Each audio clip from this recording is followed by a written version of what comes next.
నమస్తే. ప్రస్తుతం మనతో పాటు ప్రముఖ డైరెక్టర్ అలాగే సినీ రాజకీయ విశ్లేషకులు గీతా కృష్ణ ఉన్నారు. ఆయనతో మాట్లాడదాం. Hi sir. హాయ్ సార్, తెలంగాణలో కాంగ్రెస్ ప్రభుత్వం వచ్చి దాదాపు 6 నెలలు అవుతుంది. అసలు ప్రభుత్వం ఏం చేస్తుంది అనే క్వశ్చన్ చాలా మందికి వస్తుంది. ఎందుకంటే చేయాల్సిన గ్యారంటీల గురించి మర్చిపోయి కేవలం మూసీ డెవలప్మెంట్, హైడ్రా కూల్చివేతలు ఇవే ముందు కనిపిస్తున్నాయి. అసలు జాబ్ క్యాలెండర్ లేదు అని చెప్పేసి విద్యార్థులు, యూత్ అంతా బాధపడుతున్నారు. అంటే జాబ్స్ గురించి డిఎస్సి ఇచ్చారు కానీ ఎప్పుడు ఇస్తారో కూడా, ఎప్పుడు నియామకం చేస్తారో కూడా తెలియదు. ఇంకో పక్క గ్యారంటీలు అన్నారు, వాటి గురించి అసలు ఊసు లేదు. ఒక ఫ్రీ బస్సు మాత్రమే కనిపిస్తుంది కళ్ళకి అని మాట్లాడుతున్నారు సార్. ఇలాంటి విమర్శలు వస్తున్నాయి. మీరేమంటారు సార్? యాక్చువల్గా ఈ ఏమీ చేయలేని పరిస్థితులకి 2 కారణాలు. ఒకటి, అంతకుముందు ప్రీవియస్ గవర్నమెంట్ చేసిన అప్పులు ఏ స్టేజ్లో వీళ్ళకి స్వాధీనం చేస్తున్నారు గవర్నమెంట్. ఆ విధంగా టీఆర్ఎస్ కాల్డ్ బీఆర్ఎస్ కూడా పాత్ర ఉంది ఇందులో. ఈయన చేయలేకపోవడానికి గల కారణం ఇక్కడ కాంగ్రెస్ బీఆర్ఎస్ పోటీల్లో బీఆర్ఎస్ చేసిన పొరపాట్లు వీళ్ళకి కూడా అనుకుంటాయి. వీళ్ళు అర్జెంట్గా వెళ్ళారు, అంత డబ్బు ఎక్కడి నుంచి వస్తుంది? చంద్రబాబు నాయుడు అన్నట్టు సంపద సృష్టించాలి. ఓకేనా? సంపద సృష్టించాలంటే ఏదైనా లంచాలన్నా తీసుకోవాలి. పెద్ద పెద్ద బిగ్ ఫిష్ల దగ్గర పెద్ద పెద్ద ఫ్యాక్టరీలని ఇన్వైట్ చేసి వాళ్ళ ఇన్వెస్ట్మెంట్కి ఇంత అవుతుంది కాబట్టి నీకు 3,000 కోట్లు వర్క్ చేసి ల్యాండ్ ఇస్తున్నాను కాబట్టి మాకు 500 కోట్లు. ఆ విధంగా కొంత సంపద పెంచుకోవచ్చు. ఎనీ స్టేట్ చేసే పని నీ యొక్క ప్రాపర్టీస్ నువ్వు అమ్ముకోవడం కానీ తాకట్టుగానే పెట్టాలి. ఆ విధంగానే జగన్ మొత్తం తాకట్టు పెట్టేసారు అన్నారు అప్పుడు. సో అది చేయాలి, పని చేయాలంటే డబ్బులు ఉండాలి కదా. సెక్రటేరియట్లో జీతాలు ఇవ్వాలా, అన్ని డిపార్ట్మెంట్కి ఇవ్వాలా. ప్రామిస్ అందుకునే సుప్రీంకోర్టు ఎలా పాస్ చేయాలంటే, వేగ్ ప్రామిస్లు చేయకండి, ఫ్రీ బీస్ ఇవ్వకండి. నువ్వెవడో ఓటు ఇవ్వడానికి అంటాను, ఫ్రీగా ఇచ్చేస్తాను 5 వాగ్దానాలు. ఎందుకంటే ఓట్ల కోసం. అది ఎవడో నియంత్రించట్లేదు. సుబ్రహ్మణ్య స్వామి లాంటి 10 మంది లాయర్లు కలిసి చేస్తే ఫ్రీ బీ అంటే ఫ్రీగా ఇచ్చాడు. ఫ్రీగా ఎక్కడి నుంచి ఇస్తావు? స్టేట్ గవర్నమెంట్లో ఉన్న బడ్జెట్లోది కదా ఇస్తే మిగతా వాటికి ఎలాగ వస్తుంది? ఫ్రీ బీస్ ఎందుకు ఇవ్వాలన్నాను. షెడ్యూల్ క్యాస్ట్ కానీ షెడ్యూల్ ట్రైబల్ కానీ ఫ్రీగా ఎందుకు ఇవ్వాలి? చదువు కోసం వరకు ఇస్తాం. ఆ జనరేషనే ఎస్టీలకు ఎలాగిస్తారండి మన వాళ్ళు. In the name of Ambedkar అమ్మని చెప్పాడు. మీకు అలాగా అంబేద్కర్ విగ్రహాలు కట్టమన్నాడా? మాట్లాడితే విగ్రహాల మీద గొడవ పడుతూ ఉంటారు. ఎందుకు కట్టాలి? ఆయన ఎవరు కట్టమనలేదే. Is a great man. ఆయనతో పాటు చాలామంది కలిసి రాసిందే రాజ్యాంగం అని ఈ మధ్యన బయటకు వస్తున్నాయి. ఆయన ఒక్కరే కదా. నేను ఒక్కడనే అనలేదే. ఆయన కూడా ఒక్కడే అనలేదు. సో ఆయన అనవసరంగా మనం డీమీన్ చేయకుండా ఆయన పేరు చెప్పుకుని చేసే వాళ్ళకి ఎందుకు ఇవ్వాలి మీరు ఉద్యోగాలు? ఫ్రీ ఒకసారి ఇస్తారు. ఇంకా ఒక ఫ్యామిలీలో అయితే నాకు తెలిసిన ఫ్యామిలీలో తెలుసు, ఫ్రెండ్స్ రేఖల్లో 7 ఐఏఎస్ ఆఫీసర్లు. ఇంకా వాళ్ళ కొడుకులకి ఇంకా రిజర్వేషనే. ఎలాగిస్తారన్నాను, అది పొరపాటు అన్నాను. సో ఇలాగా స్టేట్ గవర్నమెంట్ చాలా అసలు ఇండియన్ గవర్నమెంటే చాలా రిఫర్మేషన్ తీసుకురావాలి, చాలా సవరణలు చేయాలి, రాజ్యాంగ సవరణ చేయాలి. రాజ్యాంగ సవరణ చేస్తుంటే వద్దనే వాళ్ళు 50% ఉంటుంది. బీజేపీ చేస్తారంటే రాజ్యాంగ సవరణ చేయకపోతే కాశ్మీర్ మన అయి ఉండేది అప్పుడు. సింపుల్ క్వశ్చన్ అది. అందుకనే బీజేపీ ఆదర్శాలు చాలా మంచి. ఓకేనా? వాళ్ళు ఎక్కడ సెపరేట్ చేశారంటే సెక్యులర్ స్టేట్లో ఉన్న దాన్ని ముస్లింకి ఎగనెస్ట్, వాళ్ళు ఎగనెస్ట్ అని వాళ్ళే దొరికిపోయారు. అటువంటి కొన్ని పొరపాట్లు చేశారు కాబట్టి. అదర్వైజ్ ఈ స్టేట్ గవర్నమెంట్ సెంట్రల్ గవర్నమెంట్కి వీళ్ళకి అపోజిషన్. అక్కడ కాంగ్రెస్ లేదు, సిట్టింగ్ గవర్నమెంట్లో బీజేపీ ఉంది. సరేనా? ఇప్పుడిప్పుడే పెరుగుతుంది. ఆ టైంలో కర్ణాటక వచ్చింది. దాని తర్వాత ఈయన యొక్క వాయిస్ ద్వారా ఇతని ద్వారా వచ్చింది. ఇక్కడ లేకపోతే కాంగ్రెస్ రాదు. Only because of Revanth Reddy. ఎన్ని 100 సార్లు చెప్పినా ఇదే చెప్తాను. రేవంత్ రెడ్డి రీకన్స్ట్రక్ట్ చేసి మళ్ళీ బాగా చేశాడు కాబట్టి అది ఇక్కడ కాంగ్రెస్ వచ్చింది. ఆ వచ్చిన సందర్భంగా అక్కడ కూడా ఫ్రీ బీస్ అంటే ఫ్రీగా ఇస్తాను 5 వాగ్దానాలు 6 వాగ్దానాలు చేశాడు. ఒక బస్సు అటువంటి ఏదో చిన్న తప్పితే ఏం చేయలేకపోయాడు. ఇక్కడ అంతే, ఆంధ్రాలో చంద్రబాబు నాయుడు అంతే. ఏదో గెలవటం కోసం, ఒడ్డు దాటడం కోసం ఒక పడవను ఉపయోగించుకున్నట్టుగా ఈ ఫ్రీ బీలు పెట్టారు. ఓకేనా? ఆ ఫ్రీ బీలు కరెక్ట్ కాదు అని సుప్రీంకోర్టు పాస్ చేసే వరకు ఏ గవర్నమెంట్లోనూ ఇలాగే జరుగుద్ది. రేవంత్ రెడ్డి స్పెషల్గా కాదు, చేయాలంటే డబ్బులు ఉండాలి కదా. సో దీన్ని డైవర్ట్ చేయడానికి హైడ్రా పెట్టారు. కానీ హైదరాబాద్ ఇంకా డబ్బులు పోవడమే తప్ప రావు కదా సార్. డబ్బులు పోవడం అనేది మనం అనుకుంటున్నాం. రిమూవ్ చేసిన ప్రాపర్టీస్లో పలానా కట్టడానికి ఒక ప్రైవేటైజ్ చేస్తాడు, ఒక 500 కోట్లు అడుగుతాడు. నువ్వు అలా అడగకుండా వీళ్ళు స్వాధీనం చేసుకున్నా కదా నాగార్జున వాళ్ళను. అలా కాకుండా ఒక పెద్ద ఒక 5 ఎకరాలు ఒక 500 కోట్లు అనుకోండి, 500 కోట్లు కాంట్రాక్ట్ ఇవ్వచ్చు 99 ఇయర్స్కి. 99 ఏమో 36 ఇయర్స్ ఇవ్వచ్చు.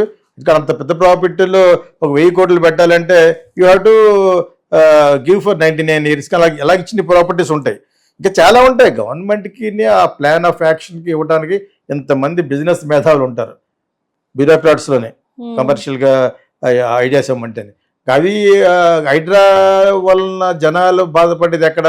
ఒక సామాన్య మానవులు, మిడిల్ క్లాస్ పీపుల్ దెబ్బతిన్నారు. వాళ్ళు కష్టపడి ఒక డ్రీమ్ హౌస్లో కట్టుకున్న ఫ్లాట్ కానీ ఇల్లు కానీ వాళ్ళు దెబ్బేస్తారు. అదొక్కటి తప్పితే హైడ్రా ఇస్ గుడ్. హైడ్రా ఇప్పుడు ఈ సందర్భంలో గుడ్ ఎందుకన్నామంటే సిటీ బాగుపడుతుంది. లేకపోతే మీరు వర్షం ఒక చుక్క కురిస్తే రోడ్లోకి వచ్చేస్తుంది, స్ట్రీట్ మీద వచ్చేస్తుంది. ఇన్ఫ్రాస్ట్రక్చర్ పాడైపోయింది. ఎందుకంటే మిగతా చెరువులన్నీ వాళ్ళు కట్టేశారు కాబట్టి. ఇక్కడ ఉన్న చెరువులు మెడ్రాస్ ఎక్కడ లేవట, హైదరాబాద్లో ఉన్నవి. మరి అటువంటి దాన్ని వీళ్ళు ఇంకా మంచిదే. కాకపోతే అది సామాన్యమైన యొక్క పొట్ట కొట్టి వాళ్ళ యొక్క ఆర్తనాదాలకి ఇదవుతుందని చెప్పేసి మనం ఇందాక క్వశ్చన్లో చెప్పాం. బట్ హియర్ ప్రభుత్వం ఎటు వెళ్తున్న వాళ్ళను దీన్ని ఆసరాగా తీసుకుని హైడ్రాలో జరిగిన శోకాన్ని ఆధారంగా తీసుకుని బీఆర్ఎస్ మళ్ళీ పుంజుకుంటాం. ప్లస్ ఏమో అక్కడ ఏంటి ఏదో విధంగా బీఆర్ఎస్ నిరికించి బీఆర్ఎస్తో కొలైడ్ అయ్యి దట్ ఈస్ కొయిలేషన్ అయ్యి బీజేపీ కూడా ఫార్మ్ చేయొచ్చు. దాని గురించే కదా కవిత ట్రీట్మెంట్ ఇచ్చారు, జైలు ట్రీట్మెంట్ ఇచ్చారా? దాంతో సగం అయిపోయారు. ఇప్పుడు బీజేపీతో కలిసి కాంగ్రెస్ని దెబ్బ కొట్టాలి. పర్టికులర్గా రేవంత్ రెడ్డి దెబ్బ కొట్టాలని మోడీ అనుకోడు. Because is representing Congress. ఇక కాంగ్రెస్ రావడానికి ఆయన కారణం కాబట్టి రేవంత్ రెడ్డి దాన్ని టాపుల్ చేయడానికి చూస్తాడు with the help of BRS. They already started. నువ్వు కన్స్ట్రక్ట్ చేస్తున్నావా లేకపోతే పడగొడుతున్నావా, నువ్వు అభివృద్ధి చేస్తున్నావా లేకపోతే ఇలాగ తెలంగాణని దెబ్బేస్తున్నావని హరీష్ రావు ఆల్రెడీ మాట్లాడుతున్నాడు. వాళ్ళు కూడా గుడ్ స్పీకర్సే కదా. అంచేత ప్రస్తుతం గవర్నమెంట్ పొజిషన్ ఏంటంటే కాంగ్రెస్ ఏదో విధంగా ఇక్కడ కర్ణాటకలో పడగొట్టాలి. That is BJP agenda. Tamil Nadu అలాగే చేయలేరు, కేరళ అలాగే చేయలేరు. ఎక్కడ పాసిబిలిటీ ఉంది? With the help of Chandrababu Naidu and Pawan Kalyan at least ఆంధ్రాలో 9 సీట్స్ వచ్చినాయి.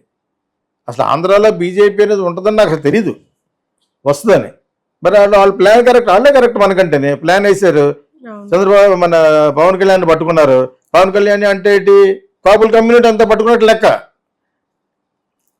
ఒక మీటింగ్కి వెళ్తే 1,00,000 మంది రావడం అనేది ఆ గొప్పతనం ఉన్నా కూడా పవన్ కళ్యాణ్కి. ఇప్పుడు అతను ఎవరిని రిప్రజెంట్ చేస్తున్నాడు? కమ్యూనిటీ రిప్రజెంట్ చేస్తున్నాడు. ఎవరికైతే ఎక్కువ ఓట్లు ఉన్నాయి 37%. ఓకేనా? సో దాంతో కలిసి చంద్రబాబు నాయుడుతో కూడా కలిసి జైల్లో ఉన్నవాడు బయట కూడా పెట్టి జైల్లో పెట్టింది వాళ్ళు. మీకు అర్థమైంది ఇప్పుడు? సో ఈ పాలిటిక్స్లో ఇవన్నీ కూడా సర్వసాధారణం. వాళ్ళు height of politics, dirty politics చేస్తున్నారు బీజేపీ. ఎందుకంటే వాళ్ళు కావాలి. పాలిటిక్స్లో డర్టీ క్లీన్ ఉండదు, అసలు క్లీన్ పాలిటిక్స్ ఉండదు. పాలిటిక్స్ డర్టీగానే ఉంటుంది. సో ఇటువంటి డర్టీ పాలిటిక్స్ ఎవరైనా చేస్తారు. మొన్నటి వరకు బీఆర్ఎస్ చేసేది, ఆయన వాళ్ళ కొడుకు చేసేవారు, వాళ్ళ అమ్మాయి చేసింది. వాళ్ళని పట్టున్నారు. ఎక్కడ దొరుకుతారో అందరూ లెక్కలో దొరికింది. పట్టుకున్నా వదలలేదు అసలు, ఉడుం పొట్లాగా. ఎందుకు? వాళ్ళు వచ్చే రేపు వీళ్ళతో కలిసి పోటీ చేస్తేనే కాంగ్రెస్ పడిపోతుంది. రేవంత్ రెడ్డి పడిపోవాలని కాదు, ఇక్కడ కాంగ్రెస్ పడిపోవాలి. ఇక్కడ కర్ణాటకలో కాంగ్రెస్ పడిపోవాలి. సో దానికోసం వాళ్ళు వేసే మాస్టర్ ప్లానే ఇప్పుడు మనం జరుగుతున్న పర్యవసానం. దానికి తోడుగా ఇది చేయడానికి డబ్బులు లేక అవి లేక ఇవి లేక ఏం చేసాడు ఈయన? అట్లీస్ట్ అక్కడైతే చంద్రబాబు నాయుడు అబద్ధం ఆడాడు. 3,000 కంపెనీలు వస్తున్నాడు. 3 కంపెనీలు రాలేదు ఇప్పటివరకు. 3,000. మా 3 కంపెనీలు కూడా పారిపోతారు నేను మొన్న కురిసిన వర్షాలు చూసి. అర్థమైందే? అలాగే ఆయన చేయగలడు, మిగతా వాళ్ళు చేయలేరు. అలాంటి పచ్చబద్దాలు మనం వేరే వాళ్ళు చేయలేరు. ఇప్పుడు ఇక్కడ ఏమైనా అబద్ధం ఆడతాడు రేవంత్ రెడ్డి? సంపద ఎలా సృష్టించగలవు? డబ్బులు ఉంటేనే పని చేయాలి. డబ్బులు లేకపోతే సెక్రటేరియట్లు కూడా పోతారు బయటికి ఈ రోజున. శీతాలు పోతుంది మరి. ఎన్ని వేల కోట్లు ఇవ్వాలా మంత్ తిరిగి వచ్చేటప్పటికి? సో ఇవన్నీ కూడా అందుకనే ఏదో శంకర్ సినిమా ఉంటుంది కదా, ఒకే ఒక రోజులో సీఎం చేస్తాడు. ఏం సినిమా? అర్జున్ సినిమా. ఒకరోజు సినిమా సీఎం అవుతాడు కదా, ఆ ఒక్కరోజు కూడా చేయలేడు. అంత డిఫికల్ట్ అని. సో ఆ సీఎం పాత్ర అనేది అంత ఈజీ ఏం కాదు. అందులో ఇన్ని పక్కల నుంచి పద్మవ్యూహంలాగా ఇంత అపోజిషన్ ఉంటేనే.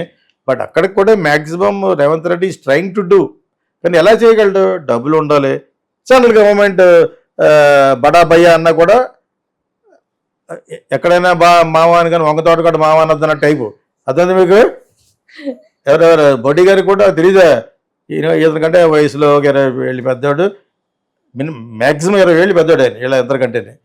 చంద్రబాబు నాయుడు గారి కంటే కాదు వీళ్ళ కంటే మన రేవంత్ రెడ్డి కంటే వీళ్ళందరికీ ఆయన చేత ఆయనకి తెలీదా, వాళ్ళకి అందరికీ అన్నీ తెలుసు. వాళ్ళని గైడ్ చేయడానికి కూడా చాలా మంది ఉంటారు. జనరల్గా మోడీ గారు ఎవరి మాట ఎండు, ఒక అమిత్ షా మాట తప్పితేనే ఎండు. ఎందుకంటే ఆయనకు ఆల్రెడీ ఓడబోసాడు గుజరాత్ సీఎం గాను. అని చేత రేవంత్ రెడ్డి నువ్వు ఈ పక్క వస్తే హెల్ప్ చేస్తానంటాడు. నీకున్న 30-40 మంది వాటితో పాటు తీసుకురాగలితే ఎక్కడికి బీజేపీలో కలిసిపోవటానంటే అప్పుడు there will be A future. అలా ఊరుకుంటారు. సో ఇప్పుడు ఇదంతా పాలిటిక్స్ ఏంటంటే ఈయన ఆంధ్ర అండ్ తెలంగాణలో బీఆర్ఎస్ని సర్దేశారు వాళ్ళు. బీజేపీ ఏమంటే అది మాట్లాడాలి. ఇంకా కేసు కూడా ముయ్యలేదు, కవిత కేసు ఇంకా ముయ్యలేదు, కేజ్రీవాల్ మీద కేసు ముయ్యలేదు, మనీష్ సిసోడియా మీద ముయ్యలేదు. తెలుసా మీకు? అలా పెట్టారు. అది వాళ్ళ యొక్క స్ట్రాటజీ. అది బీజేపీ ఉన్నంతకాలం వాళ్ళు వేసే స్ట్రాటజీ. అర్థమైందా మీకు? రూలింగ్ పార్టీకి సాధారణంగా వంగు ఉండాలి అబ్సల్యూట్ మెజారిటీ వస్తేనే. మొన్న వచ్చిన మెజారిటీతో అయితే కాదు. ఇప్పుడు రేపు హర్యానా ఓడిపోవాలని కోరుకోను కానీ ఓడిపోయింది అనుకోండి బీజేపీ, తేడా వచ్చేస్తుంది. కాశ్మీర్ ఓడిపోకూడదు.